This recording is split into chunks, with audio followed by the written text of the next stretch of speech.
It's 5 in the morning, and another Afghan night shift is drawing to a close for Captain Heather Stanning and the Theatre UAS battery. Good to go. But there's still work to be done, preparing unmanned aerial surveillance vehicles for their next missions. It's the morning routine with the Theatre UAS battery, so we've got kind of green eyes lifting every hour for a couple of hours. And so yeah, the Hermes is lifting off to go off on task across Task Force Helmand. Heather and her team operate the Hermes 450 unmanned aerial vehicle. These drones provide surveillance and reconnaissance for the Task Force Helmand headquarters. A measure of their success is that they've recently clocked up 70,000 flying hours.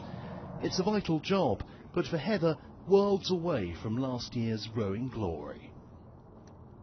I joined the Army because I wanted the career and the lifestyle the Army offered. At that time I hadn't made the British rowing team, so the reasons I joined the Army were still very pertinent even after the Olympics. So it was really important to me that I came out, and I didn't feel that I could carry on being in the Army if I hadn't kind of done the job as such, so it was important that I came and did the job.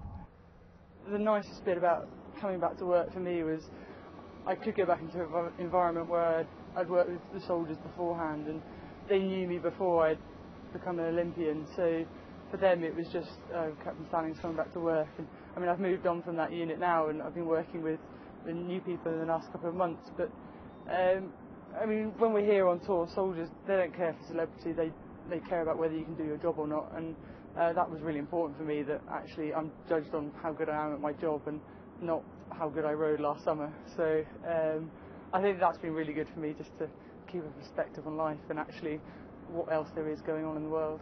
Okay, nothing too abnormal other than the fact that delays on 2-3 and 2-4, mainly to do with tech issues. Captain Stanning's next duty is to hand over to the day shift. I'm just really glad that I've had something else to focus on. Kind of working up to the Olympics was really intense, kind of mentally working towards a goal, and once you achieve that, it's very easy to kind of think, goodness, what's next, and have this kind of emptiness almost. So I was very fortunate that I had something else that I kind of wanted to achieve and do, and now my mind is kind of starting to think towards Rio and actually wanting to defend my title. I might have made that job a little bit harder by having a year out, so that's going to definitely keep me motivated for the next few years. You're looking for some butter, Mum? Marmalade? Strawberry jam in there somewhere. Ah. Normally once I've kind of finished with work, if I haven't had breakfast already, I'll make sure I grab something to eat. And you get porridge up here at breakfast time, so I tend to have that every day, and that's not really bad. It depends what you put in it. I probably put far too much syrup in. My sister-in-law's been really good at sending me kind of dried fruit as well, which is quite good to have in porridge. But yeah, if you speak to any of the soldiers, they'll tell you I've got the worst diet ever because I snack a lot.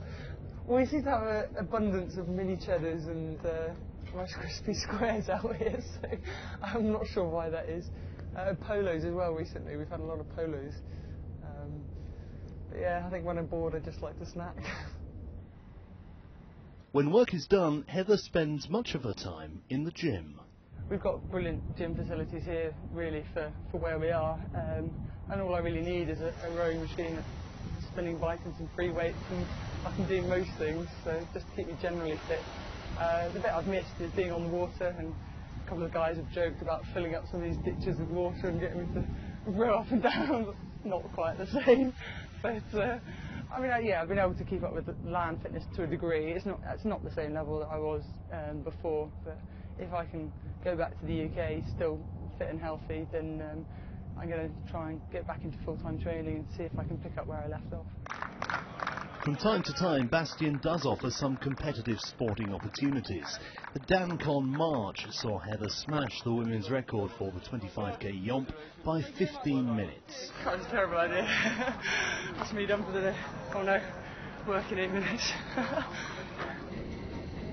In terms of her sporting career, Heather believes her Afghan year out from rowing won't be detrimental to her prospects. Rowing-wise, because the Olympics is our main focus in the sport, so we work on a 4-year cycle, and you can't stay at the level we were at last year for 4 years. So the first year of the Olympiad's always going to be training is a bit lower intensity, just because your body needs time to adjust, and so it's having that kind of mental break from it, which I think I've really benefited from, and also I suppose my body's had a bit of a physical break.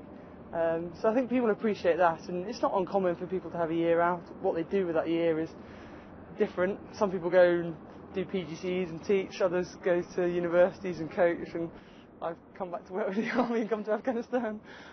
Action!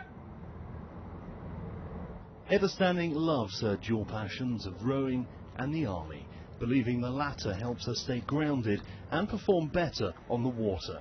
But there's one side effect of her success she's not all that keen on. If I'm perfectly honest, I'm not really one who likes to be in front of the camera too much. So, but at the same time, it's nice to know that there's obviously people who care about what we did last summer. So, and there is the interest. So that's nice, because you realise that what you do, people have an interest in. So kind of appreciate it from that point of view. But I don't think I'm going to be making a living from being in front of the camera either.